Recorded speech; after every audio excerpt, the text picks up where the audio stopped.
Wade, help! The frantic cry cut the thin mountain air as Roger Brand felt his feet slip on the slick rock. The next instant, he was plummeting toward the valley, 5,000 feet below.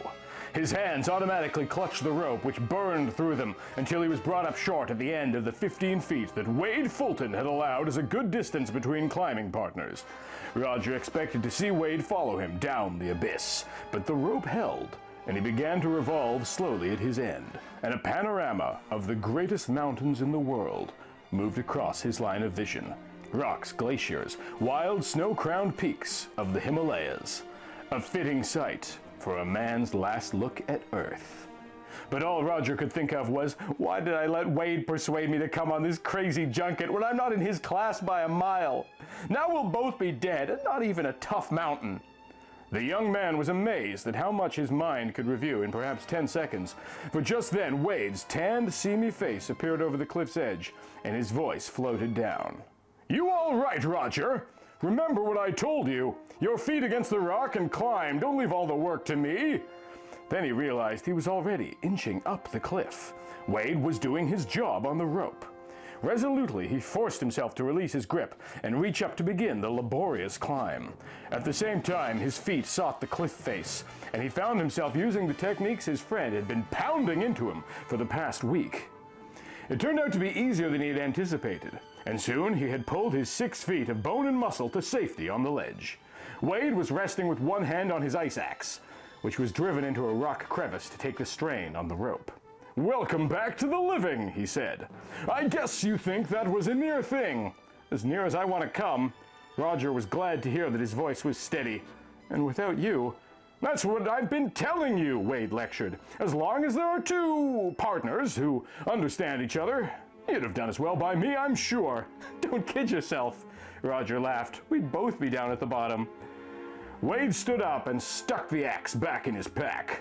"Rest a minute until you get your breath back." Another way of saying get your nerve back, Roger thought as he got to his feet, relieved to find his terror had almost drained away. "I'm afraid all the hazards are at your end of the rope." "In that case, I'll chance them. It's not much farther to where I told the Sherpas to make camp." The rest of the climb was easy, and in another 15 minutes they came out on a level spot where their Sherpas, Ang and Pemba, were already busy. Later, as they lay in their tent listening to the shouts and laughter of the Sherpas around their fire of yak dung, Roger asked his friend, "Do you really think we'll find any animals? What could live in this wasteland of rock and ice?" "You'd be surprised," Wade told him. "There's a whole chain of life. Lizards and insects, and of course the Tibetan rat. That would be something interesting for the museum. No tail, rather like a guinea pig. They say it's the food of the Yeti." The younger man pricked up his ears. "That's the abominable snowman, isn't it? Think we'll see one of those?" "Frankly, no. Science has about decided there's no such animal. Tracks could be those of beasts distorted by melting snow." "Oh, but people have seen it." Roger hated to have the most interesting possibility ruled out as a myth. "Not many, and people get excited, mistake a bear for something else, perhaps a wild mountain hermit." When Roger sighed in disappointment, Wade explained, "I'm only quoting the arguments I've been given. Nothing would please me more than to run into a Yeti. Hell, I'd be famous if I could bring one back, dead or alive." "You wouldn't shoot it? A rare animal like that?" "Probably impossible to get one alive unless you could lure it into a trap. The adults are supposed to be huge and strong as gorillas." "But if it's so rare, and you shot it?" Roger loved animals and preferred his specimens alive. "Same thing with the panda. No one believed it existed until one of the Roosevelts shot a specimen. Now they're protected, of course, and so is the Yeti in most places. But I'm going to put my gun sights on animals I know exist. The ibex and foxes. And you'll do well to do the same with your camera." "Don't worry about it. Lead me to an animal, and I'll photograph it." "Leading," said Wade, "is the job of the Sherpas. Ang and Pemba are expert trackers. Tomorrow should see some action."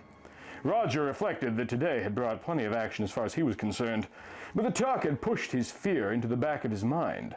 As the temperature dropped, he curled up in his warm sleeping bag, and soon was dreaming of 7-foot snowman with fangs a yard long. The next thing he realized, Wade was shaking him awake, thrusting a cup of hot tea at him. Drink that! The Sherpas are making breakfast. But I want to take a look round that bluff before the sun gets up. You can see a Himalayan sunrise too." Roger gulped his tea and began looking for his camera. "Don't bother with that," Wade told him. "Won't be enough light." But the young man had a stubborn streak. Rather than waste time looking in his rucksack, Roger swung the bag over his shoulder and followed Wade up the trail. He could dig out the camera later. The track ran along the edge of the ridge, and in the pre-dawn, the miles upon miles of jagged peaks were veiled in early mist, with only a hint here and there of their overpowering majesty. Wade was a few yards ahead, and Roger hurried to catch up, but his pack slowed his progress. The man passed from sight where the trail rounded the bluff. Almost immediately, Roger heard a high, peculiar whistle, and then Wade shout. He put on a burst of speed and almost fell over his friend around the corner. "It's him! Holy saints, it's it!" hissed Wade, his hands shaking with excitement as he cocked his rifle.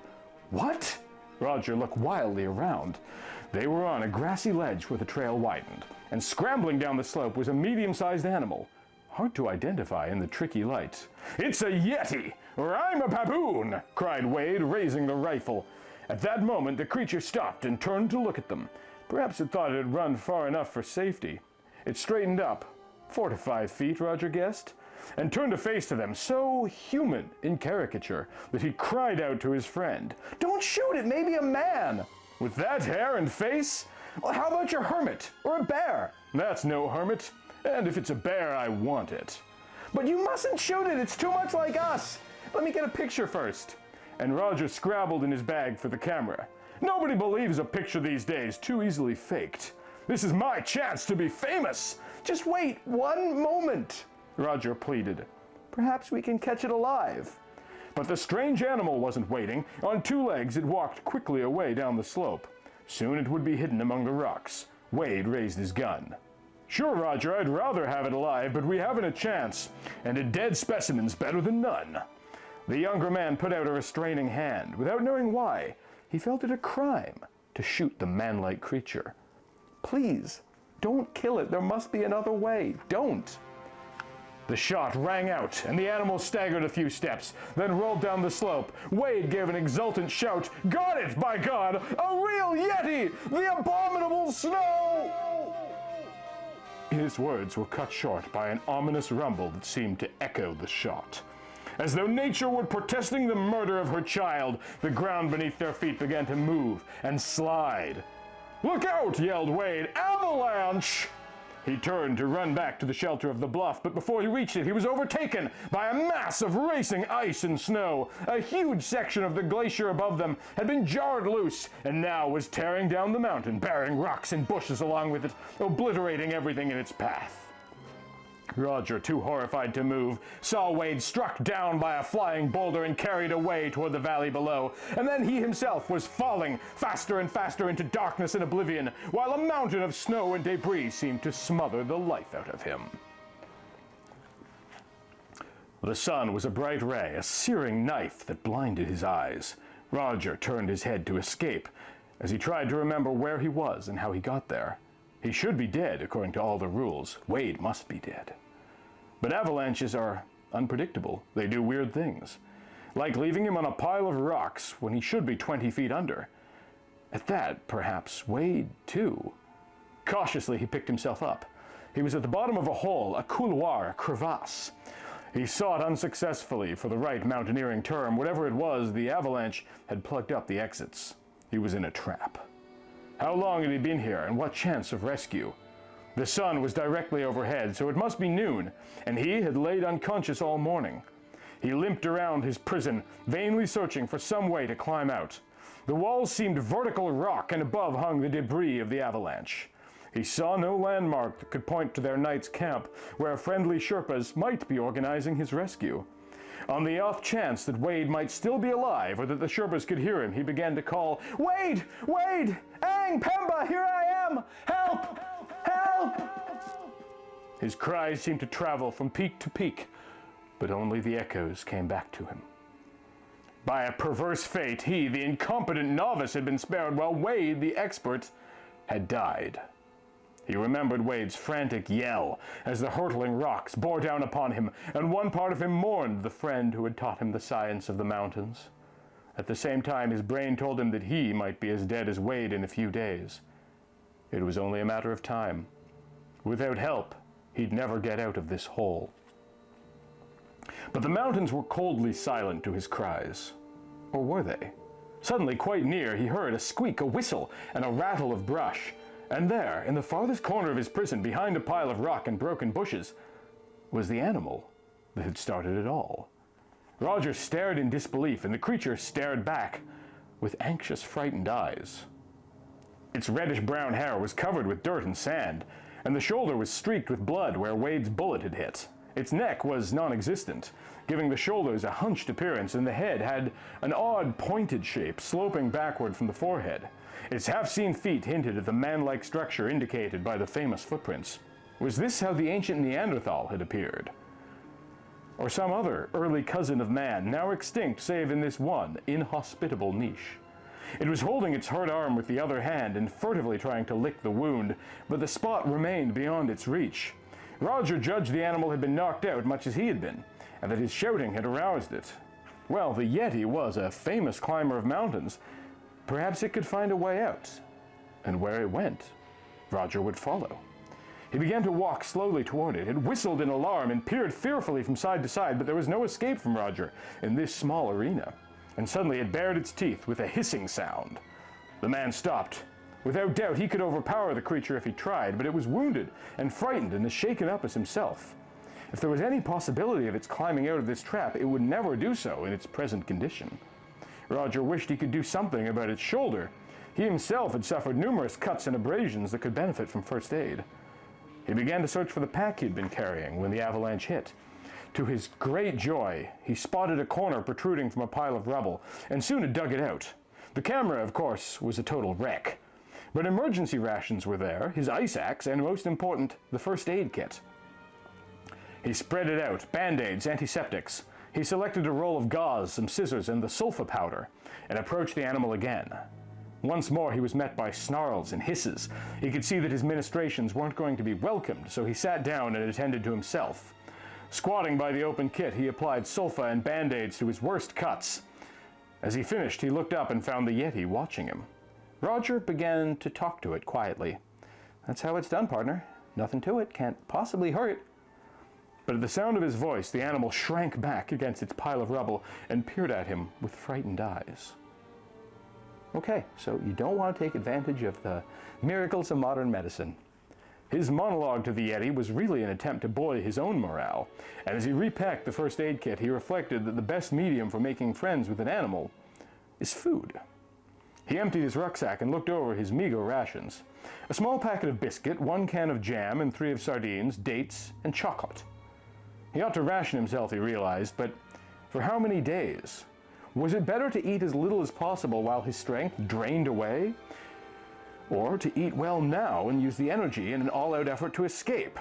Roger knew that only an idiot would consider giving away any of the food to an animal, but if by winning its trust he could get the animal to help him out, only an idiot would think of such an idea, but Roger was thinking. He looked at the Yeti, which had approached him again. He looked up at the rock and ice surrounding him, and knew he would never get out without help. With sudden determination, he picked up his knife and began to open one of the tins of sardines. He could hear the Yeti inching closer as he worked, and when the tin was open, he speared a fish with his knife and held it out to the animal. But its trust was not to be won so easily, and it scuttled away to a safe distance. "Good to eat," the man urged, and demonstrated by picking up a second sardine and devouring it with smacking lips. The Yeti was torn by indecision. It inched forward and oozed back. "All right," said Roger, "have it your way." And he threw the sardine so that it landed at the Yeti's feet. It picked it up with the fussiness of a finicky child, smelled of it, peered closely at it, then popped it into its mouth. A remarkable caricature of a smile spread over the Yeti's face. "I told you so," said Roger, "but you've got to come and get it." Again, the Yeti hesitated. It sidled up almost within reach and then backed away, all the while whistling in a worried way. Roger dropped the fish on the ground 2 feet away. The animal rushed in and grabbed it. The third sardine was finally taken from Roger's fingers. By the time they had emptied the can, the Yeti was squatting beside Roger, watching avidly as the food was divided. He considered his remaining supplies. Reluctantly, he put the cans back in his pack, but he kept out a bar of chocolate. What would the Yeti make of candy? He broke off a small square and offered it. There was no doubt about it, it made a tremendous hit. The animal smacked its lips and then watched in dismay as Roger ate 2 squares in succession. The man then made his first attempt to touch the creature. By moving slowly and gently, whistling the while in an imitation of the Yeti's expressive calls, and rewarding its trust with chocolate, he soon had the Yeti nestling up to him. It even let him examine its shoulder, and Roger cut away the matted hair and sprinkled sulphur on the wound. By now the sun had left their narrow sky and the gully was deep in twilight. Already the cold Himalayan night was making itself felt. Roger realized that he would have to make a fire if he was to survive until morning. With much effort he managed to dig out a few bits of shrubs and bushes that had been carried down or buried by the avalanche, but the pile was pitifully small. It could only burn for a few hours. He heaped them all by the corner that was the Yeti's hiding place. A few larger rocks gave some protection from the wind, and Roger rearranged them into the semblance of a cave. Then, as night closed down, he lit the fire. At the first crack of the blaze, the Yeti scampered away, whistling its objections. But soon it returned, for the man was occupying its personal retreat, and also the man had come to represent food. Roger let the animal creep into the farthest corner among the rocks, while he tended the fire at the front.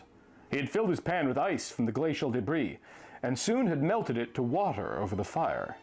Then he counted out their supper rations. The second can of sardines was opened. The strange creature crept close to Roger to get its share, and the warmth of their 2 bodies filled the little den. He decided that they might as well eat some of the jam and biscuits, and they finished off with a few dates. Roger emptied out his rucksack and spread it on the ground, and when the last branches had gone into the fire and it had burned down to embers, man and hominid curled up together in dual attempt to fight off the cold. Roger slept. Well before dawn he was awake, rubbing his limbs to restore circulation. As he moved, the Yeti snuggled closer, making whimpering noises in sleep. Perhaps this was a young animal, dreaming it was back in the family den, warmed and protected by its mother. Roger slipped out of the shelter and stretched himself in the half-light. The sky above gave promise of the rising sun. He collected more ice and stirred the ashes, adding the few sticks he had saved for that purpose. Just enough to melt water for breakfast. The Yeti came close and watched. It was right there to demand its share when Roger opened the last can of sardines. They also divided the remaining biscuits and jam. The dates and chocolate were saved for later. In the growing light, Roger walked around the gully, examining the walls for the best possible exit. At last he noted a crevice high up above a wall of ice and debris. If he could reach that, there might be sufficient hand and toe holds to climb out, but how to get to the first hold? Whistling and calling, he lured the Yeti to the spot, but no amount of pointing could bring the animal's attention to the matter in hand. All it wanted was chocolate. "No more food until we get out of here," he told it. "From now on, partner, you've got to work for a handout." But the Yeti had a one-track mind, and finally, in desperation, Roger took his axe and began to cut in the ice and avalanche debris, hoping to carve out steps, as Wade had taught him. Soon he was absorbed in constructing hand and toe holds. He had advanced a few feet and was busily at work while he clung precariously to the cliff, when the Yeti began to whistle. Then, without warning, it scrambled past him, using his first steps, then leapt to Roger's shoulders, and thence the bottom of the crevice.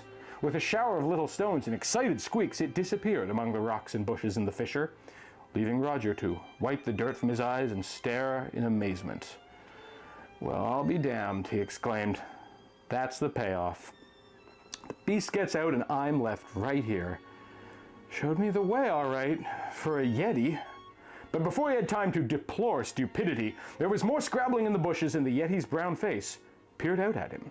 It began to whistle in an insistent manner that could best be interpreted as, "Come on up." Roger climbed up his few steps, then swung his axe toward a possible belay. He was stretched to his limit up the wall when the Yeti reached down a long, hairy arm. Miraculously, their hands met, but the animal did not clasp as a man would. Instead, it seized hold of Roger's wrist and gave a mighty jerk. Roger literally flew up the cliff and landed beside the beast in a shower of stones that almost knocked the breath out of him. For a moment he was afraid to move. First, lest they both slide back into the hole, and then lest he find a bone broken. But the Yeti was impervious to such fears. Already it was scrambling further up the cleft, whistling for Roger to follow. Carefully he picked himself up, collected his axe, and pulling himself up by roots, branches, anything that came to hand, he managed to climb after his rescuer and out onto a safe ledge. There he sat down to collect himself and take stock of the situation. He had escaped from the trap all right, and the animal had helped him. But where did he go from here? At this altitude, he did not have the boundless energy of the Yeti, now disappearing over the rocks. He had only a little food left, so he must not waste time. If he could find his way down to the valley, chances were that he could locate a settlement. But even that was doubtful, as this country was thinly settled, some even unexplored. Still, down he must go, being careful not to start another avalanche in the process. At first he followed the Yeti, but when he found a way that seemed to go down more quickly, he took that in preference. As he scrambled downward, he heard the animal whistling in protest. "That's all right, pard," he called. "You go your way and I'll go mine. This is where we part." The creature sat on a rock and continued to whistle. Roger ignored it and went on down until he was stopped by a cliff. There was no way around and no way down. Reluctantly, he climbed back the way he had come and soon found himself sitting on the rock by the Yeti. "Oh, hell, you win," Roger told him. "This is your territory and you should know it. But I want down, pard." He pointed, hoping the idea might get across. "Whee!" said the Yeti, and held out its hand. It was offering Roger something that looked like moss. When the man did not react, the animal stuffed a handful into its mouth and began to chew. Roger stared. Food! It was giving him food. He remembered reading that these creatures, inhabitants of the forest, come up on the rocky slopes to look for a salty moss or lichen. Cautiously, he accepted a pinch. It had an odd taste. He chewed it up, but he did not dare eat more. He put the rest in his pocket. "I'll wait till I'm really hungry," he said, and then stopped because the animal was begging again, holding out its hands and whistling insistently. "What do you know," he thought, "it wants to trade its food for chocolate." "Well, I haven't any to spare, and you've got your own grub," he told it. Then he thought better of it. The little fellow had gotten him out of that hole when he could just as well have run off. He deserved a reward. Carefully, Roger broke off one small square and handed it to the Yeti, who ate it quickly. "Come on," said Roger, "time to get going. Can't spend another night here." The Yeti was quite willing to go. It started off at its pell-mell pace, running bent over on two legs, and Roger was put to it to keep up. This time he followed where the animal led. Soon they entered a beautiful montane forest. Ancient pines brooded over dense rhododendrons, and ferns and moss carpeted the ground. Now they were on a trail. Roger could not be sure if it was an animal's or a man's, but hoped for the latter. At one point they turned off the path, the man following reluctantly until he heard the splash of running water. They squatted across from each other at a pool, both drinking thirstily. The Yeti raised its face from the water and stared as Roger drank the water from his hands. "Sorry I'm so civilized," he told it. "No doubt your way is much more efficient." And he laughed when the animal tried to copy him but failed to keep its fingers together. While they rested, the Yeti continued to beg. It seemed to know that Roger was hoarding the chocolate. And although he divided up the last dates, it was the candy the creature craved. "Gotta keep something in reserve," he told it, and started off down the trail. The Yeti soon scuttled ahead of him and set a fast pace. Toward evening they emerged from the forest onto a little knoll. Far down a meadowed slope, Roger could see a cluster of stone houses. He stared in disbelief. Somehow, by chance or by intent, the Yeti had brought him back to the village, whence he and Wade had set out a few days before. Smoke was rising from a chimney, and the man imagined he could smell Sherpa stew. With a shout of joy, he began to run down the slope, but a soft whistle brought him to a stop. The hominid stood where he was, holding out his hands in a pleading gesture. "Okay, pard," said Roger, searching his pockets for the last of the chocolate. "So you want to be paid off. You've earned it, and I won't need it." He left the Yeti licking its fingers and started once more down the slope. When he looked back a few minutes later, the knoll was empty. He thought sadly of Wade, who would have brought in the beast at any price. But the idea of this climbing partner confined in a zoo or stuffed in a museum did not appeal to him. He began to run again as he neared the huts, and some men came out with shouts of "Sahib Roger!" They surrounded him, shaking his hands and pounding him on the back, and all talking at once in Urdu with a sprinkling of English. What'll I ever tell them, he thought. Nobody will believe me. The Sherpas, the newsmen, the world. I've no proof, no pictures, not even a scrap of hair. And then, as he looked at Aang and Pemba and saw their joy at his return, he knew they would believe. They were part of that older culture of the East, unlike the scientific Western mind which does not want to believe what it cannot understand.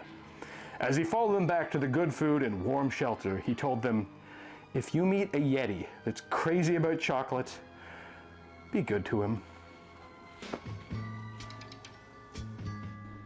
As we move into a new year full of adventure, the Mutant Museum would like to thank all of its generous sponsors, particularly Break System BSE, Michael Fattori, and Zana Zira.